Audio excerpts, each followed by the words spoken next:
Hi guys, this is the video on what you're going to be doing today in class. This is the 6 traits foldable that we folded in class today and you took notes on tonight. I'm going to be completing some examples for each of the traits at the stations.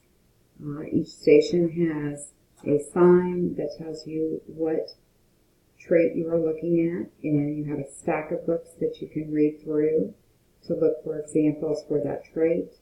You are given about 10 minutes per station, so use your time wisely. This is not a time for talking with your neighbors, but completing your activity. And first I'm going to show you how to make the foldable in case you were absent. So you're going to divide it into 3 columns. So the first time you fold it here. And you fold it all the way down. Second time you fold it here. And mine is not equally even, but it's pretty close, so it will work. Okay? So now you have 3 equal columns. And then you're going to take that and you're going to fold it this way into 3. Just like that. Same thing, so you're left with a nice folded piece of computer paper. And when you open it up, you will see 9 equal boxes. And at the top of each column, you're going to write one of the traits. So the first one is ideas. The second one, organization. Sentence fluency goes on the third.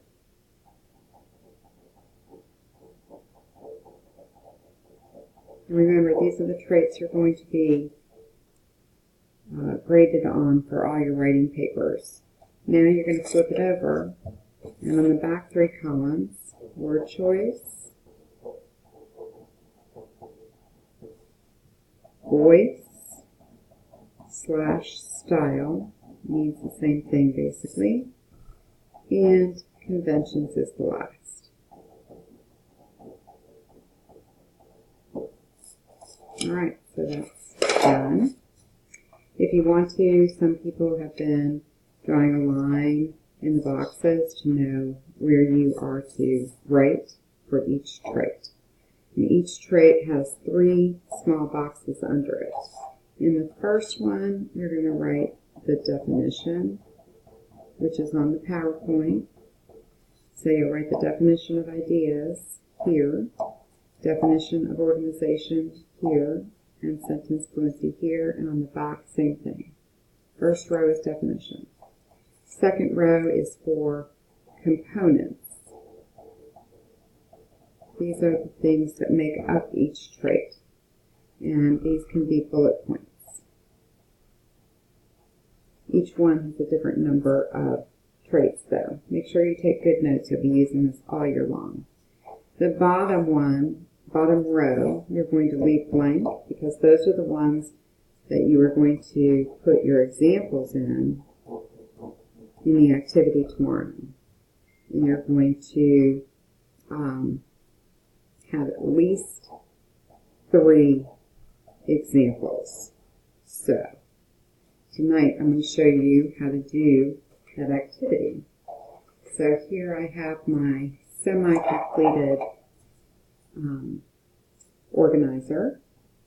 I have my definition of ideas written down.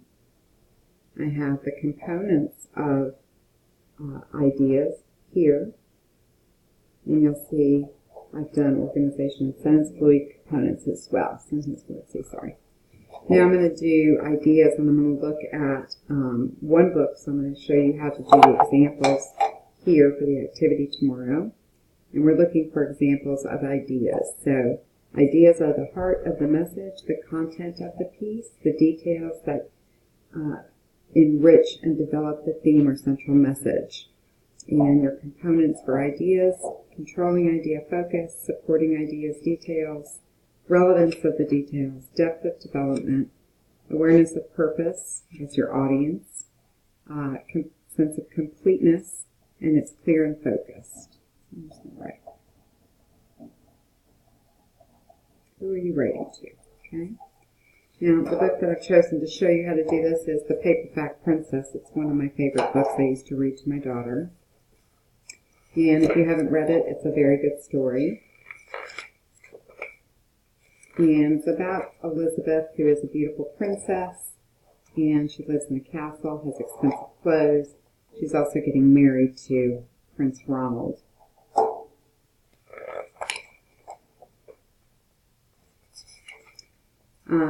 And then, unfortunately, a dragon came, burned down the castle, ate all the people, burned all her clothes, and took Prince Ronald away.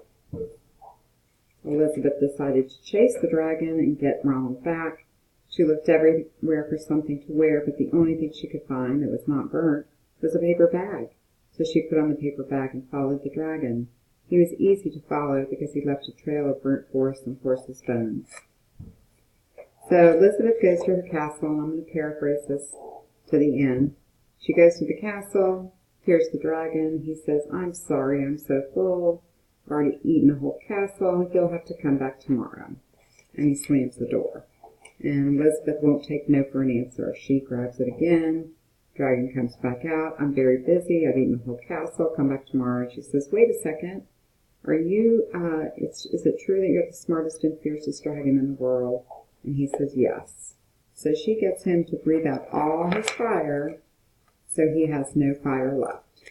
And then she gets him to fly all the way around the world, and she has him do it again. And by the time he gets back, he's exhausted. He lays down and goes straight to sleep. So he let his ego get to him. Elizabeth tried to wake him up, and he wouldn't. So she decided to go in and get Ronald. So she opens the door, goes in, and says, "Come." And he says, he looks at her and says, "Elizabeth, you are a mess. You smell like ashes. Your hair is all tangled, and you are wearing a dirty old paper bag. Come back when you are dressed like a real princess." And she says, "Ronald, your clothes are really pretty, and your hair is very neat. You look like a real prince, but you are a bum." And they ended up not getting married. So the ideas in this book are pretty clear. I'm just going to write a paraphrase of the ideas that she used in this book. That girls are just as smart as boys.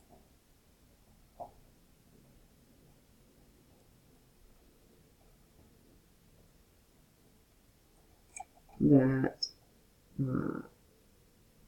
looks don't matter.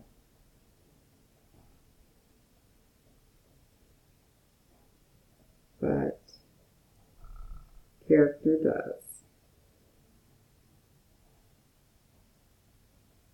Because it doesn't matter that she doesn't have a pretty dress or that her hair is done neatly. What matters is that she defeated the dragon and got Ronald out of there. So I'm going to add a little bit more here, something that says,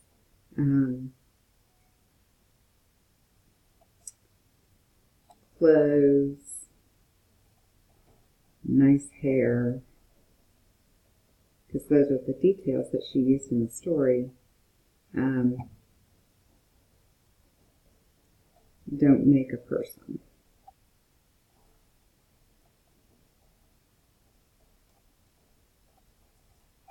Smart.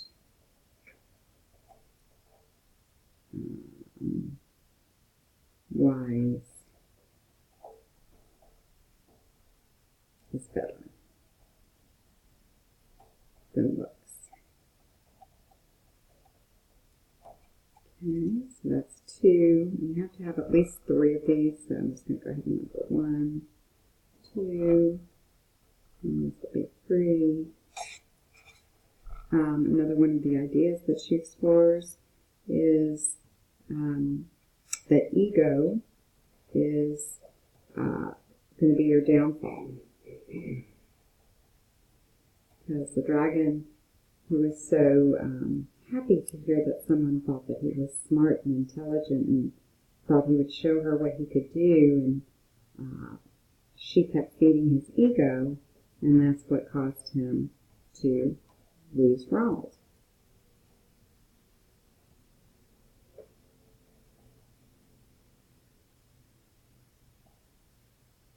Unless the ego will get you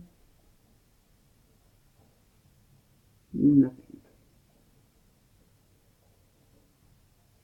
Okay, so those were the ideas from the Paperback Princess. Now, some of these you're going to be able to write down exactly what is in the book itself. So let me show you how. I'm going to look at word choice for a second. Well, this would be a good one for sentence structure, actually, or sentence fluency.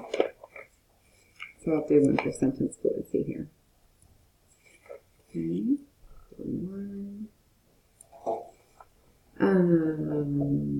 Sentence fluency.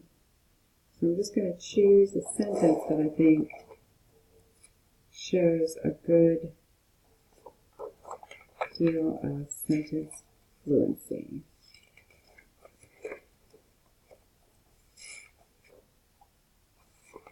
Here's one.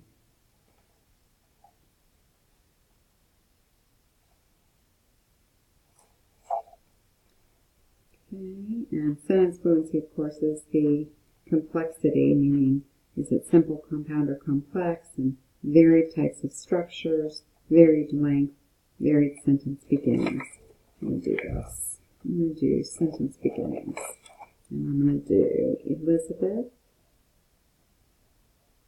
And of course, if I'm taking it straight from the book, I have to use quotation marks. Elizabeth was a beautiful